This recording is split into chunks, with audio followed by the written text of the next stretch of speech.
El rugido del Océano Atlántico en 1940 no solo transportaba agua y sal, sino el aliento gélido de una guerra que amenazaba con devorar al mundo entero. En las profundas y oscuras aguas del sur, un carguero solitario se desliza en silencio, sus bodegas repletas hasta el límite absoluto con toneladas de carne congelada y granos dorados. A bordo, el capitán observa el horizonte con los nudillos blancos apretando el timón, sabiendo que en cualquier momento el rastro de espuma de un torpedo alemán podría poner fin a su viaje. No es un barco de guerra, no porta cañones pesados ni blindaje de acero, pero para las Islas Británicas, este navío es más importante que un regimiento de tanques. Es el cordón umbilical que mantiene a una nación con vida. Mientras Europa se desangra en los campos de batalla, a miles de kilómetros de distancia, en las pampas argentinas, se libra una batalla silenciosa de logística, diplomacia y suministros que decidirá quién tiene la fuerza necesaria para resistir un año más. Pero lo que el mundo no sabe es que este flujo vital de recursos está a punto de convertirse en el centro de una tormenta geopolítica que pondría a prueba la neutralidad de una nación entera. A principios de la década de 1940, el mapa del mundo era una herida abierta. Mientras la maquinaria de guerra nazi aplastaba las defensas de Europa Occidental, Gran Bretaña se encontraba sola, aislada y, lo más peligroso de todo, hambrienta. El Reino Unido dependía de las importaciones para alimentar a su población y a sus ejércitos, y el Atlántico se había convertido en un cementerio de barcos mercantes. En este escenario de desesperación, las miradas de Londres y Berlín se fijaron en un solo punto del mapa sudamericano: Argentina. Este país no era simplemente un espectador lejano, era el granero del mundo, una potencia agroexportadora capaz de producir lo que los ejércitos necesitaban con más urgencia que las municiones: proteínas. El suelo fértil de la Pampa se convirtió, de la noche a la mañana, en un recurso estratégico de primer orden. Los puertos de Buenos Aires y Rosario bullían con una actividad frenética, mientras miles de cabezas de ganado eran procesadas en los gigantescos frigoríficos de capital británico y estadounidense. El vapor de las máquinas y el olor a cuero y sangre llenaban el aire, señalando que la producción argentina estaba operando a una escala nunca antes vista. Sin embargo, esta abundancia escondía un peligro mortal, pues cada tonelada de carne que salía de los muelles argentinos era un objetivo prioritario para las manadas de lobos de la Kriegsmarine. El invierno de 1941 trajo consigo una presión insoportable. Los submarinos alemanes, los temidos U-Boats, patrullaban las rutas comerciales con una eficiencia aterradora. Para Argentina, mantener el comercio significaba caminar por la cuerda floja de una neutralidad cada vez más precaria. El gobierno en Buenos Aires sabía que su economía dependía casi por completo de las exportaciones a Gran Bretaña, pero también existían fuertes lazos culturales y militares con las potencias del eje. Esta dualidad creó un ambiente de espionaje y sospecha en las calles de la capital argentina, donde diplomáticos de ambos bandos se cruzaban en los mismos hoteles de lujo, intentando asegurar contratos o sabotear los del enemigo. Mientras tanto, en los muelles, los estibadores trabajaban bajo la sombra del miedo.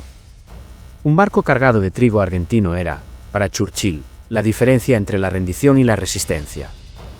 Pero para Hitler, cada barco que llegaba a Liverpool era un fracaso personal.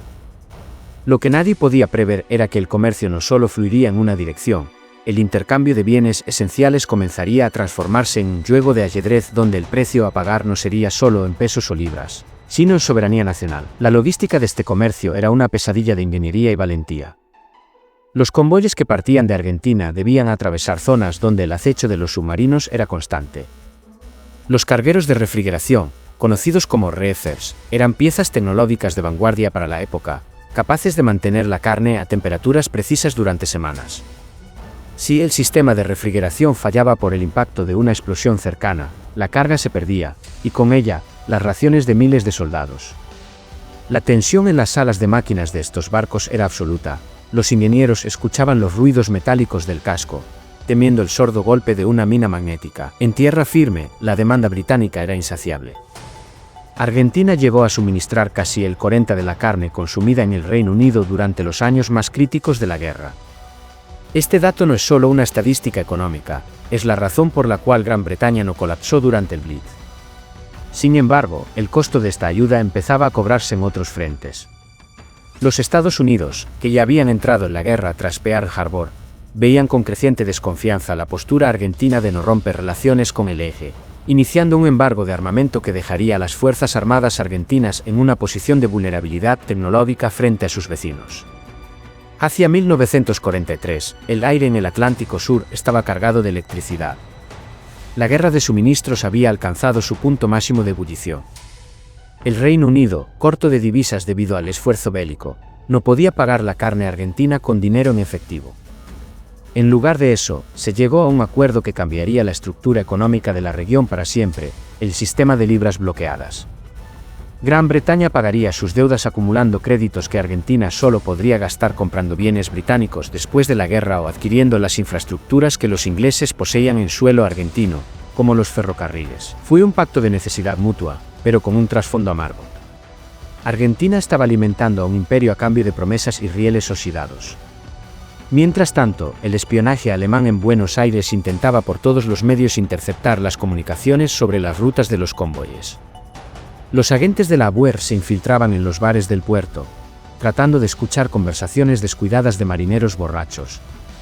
Un pequeño desliz, una fecha de salida revelada en una mesa de billar, significaba la muerte segura de cientos de hombres y la pérdida de miles de raciones necesarias en el frente europeo. La crisis llegó a un punto crítico cuando el bloqueo aliado empezó a estrangular las importaciones que Argentina necesitaba para funcionar. El país producía comida en abundancia, pero le faltaba carbón, acero y, sobre todo, petróleo para mover sus cosechas.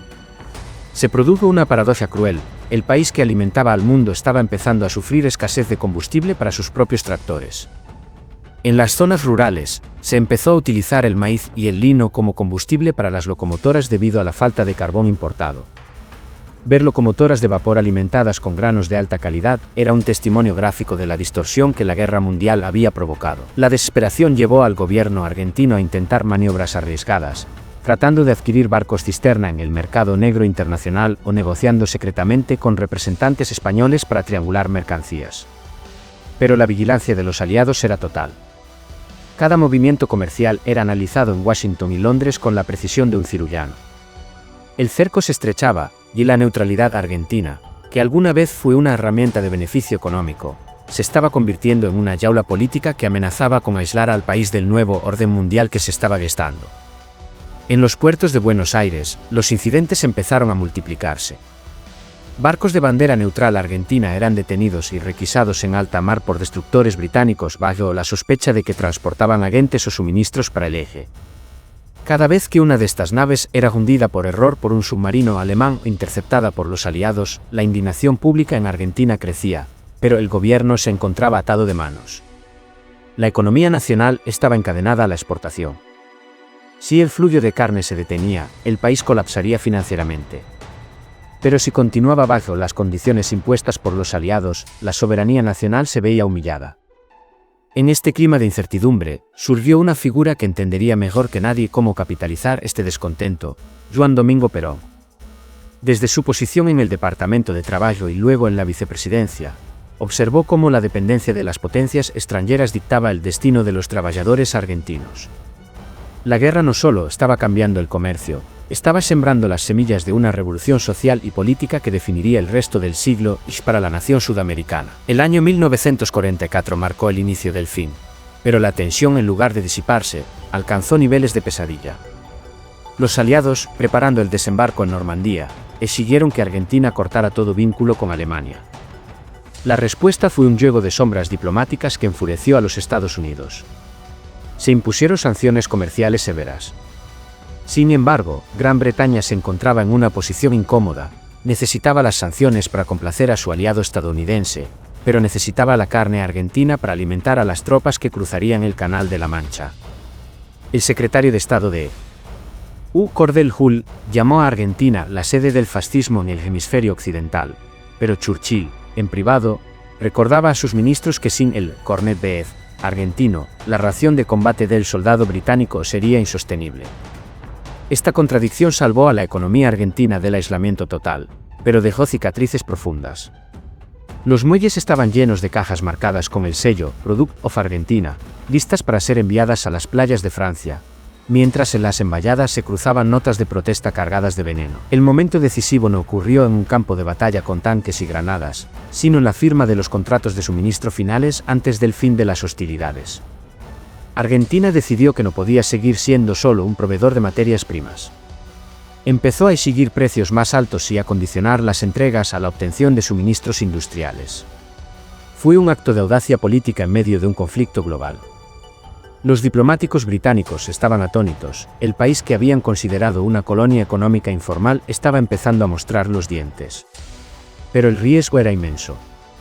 Con la guerra llegando a su fin en Europa, la ventaja estratégica de Argentina como proveedor único empezaba a desvanecerse.